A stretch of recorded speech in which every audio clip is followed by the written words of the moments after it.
So not much was stated by the negative side, so I will try and go off of what they claimed. So the negative side claimed that there was a study of women and fathers, and that the choice of abortion varied between them, and that abortion shouldn't be dictated by the government, but most information was very slim. So I would just like to say that from Elizabeth Johnson from the Lozier Institute, claims that to explore the characteristics of women who choose abortion after 20 weeks of pregnancy, Foster and Kimport used data from a larger abortion study currently being conducted at the University of California in San Francisco.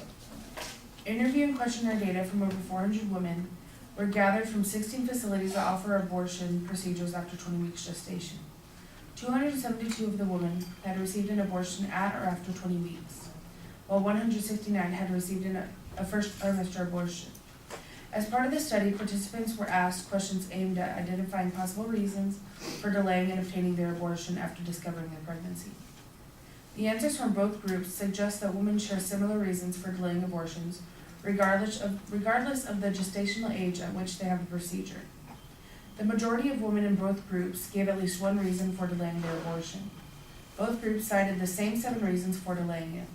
Women in both groups reported that not knowing about the pregnancy, trouble deciding about the abortion, and disagreeing about the abortion with the man involved with similar frequency. Since both groups have the same reasons, that leads me to wonder why there are late-term abortions in the first place, and why all of the abortions can have taken place in the first trimester. Along with that, they say among women in the late-term abortion group, the most commonly cited reasons for delaying the procedure was raising money for the procedure and related costs. 2/3 of women in the late-term abortion group gave this reason. Compared with 1/3 of the women in the first trimester group, it is worth noting that the average prices paid by women in the study were $2,000 for a late-term abortion compared to $500 for a first trimester abortion, suggesting that, paradoxically, delaying for financial reasons required significantly more finances in the end.